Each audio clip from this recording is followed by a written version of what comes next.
Hey guys, what's going on? MiLkBoNe here, bringing you guys a little commentary on some Halo Reach gameplay. I have a really good game here. It's a team doubles game, and it's pretty competitive gameplay, so I hope you guys enjoy. Um, I ended up going like 19 and 0. I think 19 and 0. I could be wrong, but I'm pretty sure. But I had no deaths. I pulled a perfection. I was playing with a buddy of mine. I'm gonna rage quit.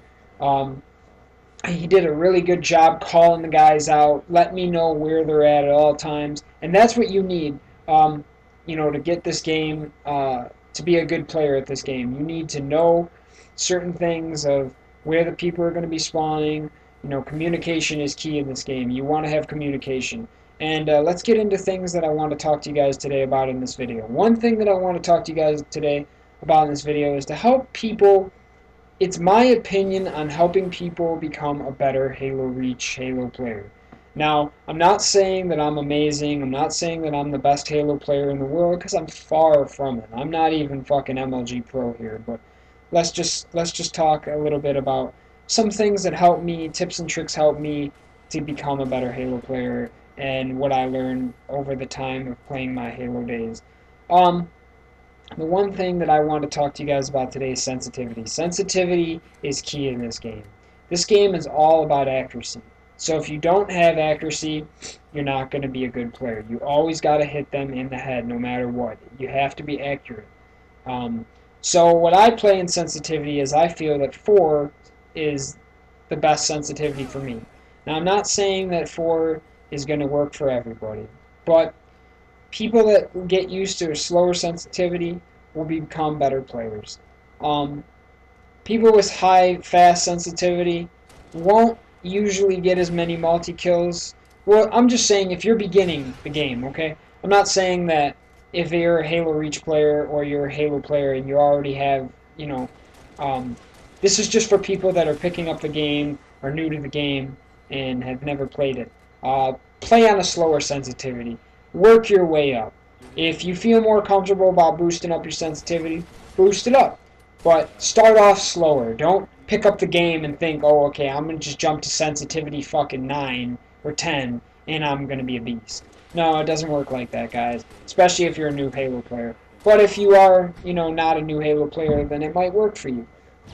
But if you're a new player, you're trying to get used to the game, play in a slower sensitivity. That's the first tip. Second tip is people that play default are good players. I'm not saying that people that play default aren't good, but you'll become a better player if you learn a different stick layout than default. And what is called is bumper jumper.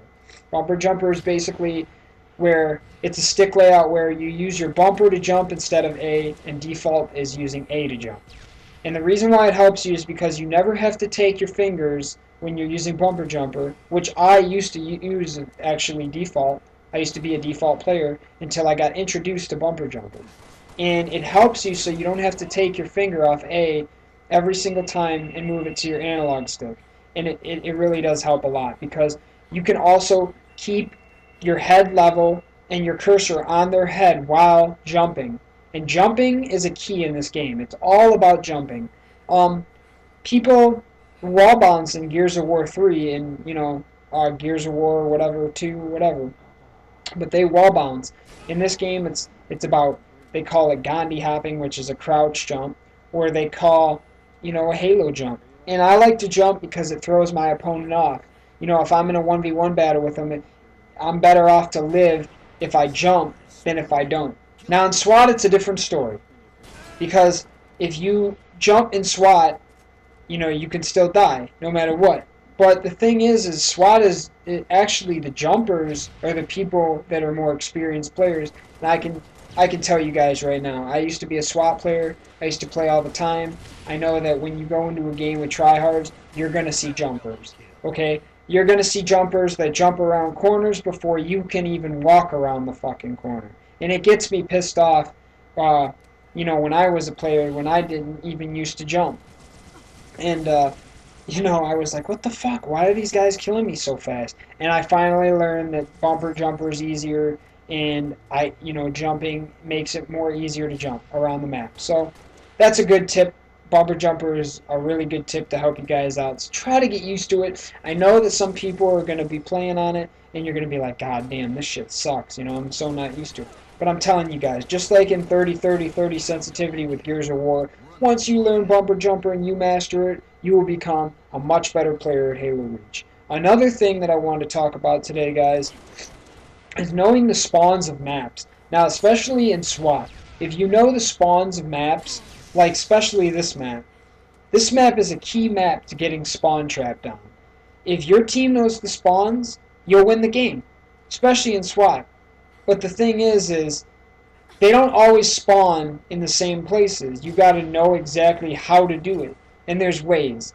Now, when you sit on here, what is called the car, or carbine, they call it carbine, car, or whatever. It's just an MLG term. But you can look over, they usually spawn in the rocks in this map. They're back shoddy court, or they're underneath their shotgun tunnel, or they spawn in the ring, the middle ring, or sometimes they'll spawn, their objective once in a while.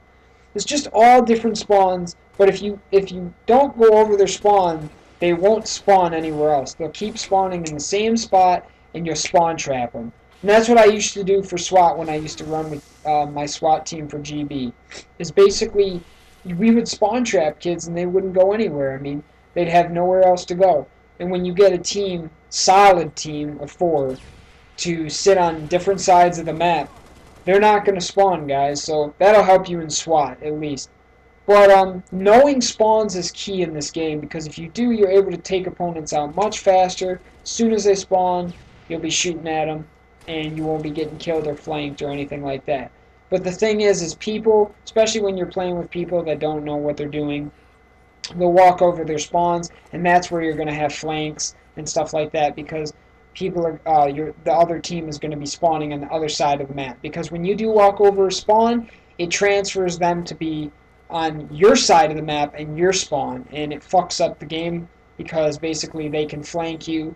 In order for you to not get flanked, you're going to have to not go in their spawn. So it's simple as that. Another thing I want to talk about is multi-kills. Everybody loves to get multi-kills. Who doesn't? And the way I do it is basically I sit back and look for groups of people fighting. You know, if I'm seeing a group of people fighting, I'm not going to just run in there and think I'm a beast and go in try-hard mode and try to kill them all. No, I'm going to sit back, I'm going to let people shoot them, get shots into them, and I'm going to take them out. And when they're one shot, it's easier to take out people, obviously, if they're one shot. But this commentary is coming to an end. This guy's sitting in the corner, and no-scope him, and then I pick up the little double here. But I just wanted to talk to you guys a little bit about the tips and tricks that'll help me out. This is MiLkBoNe. Peace out, guys.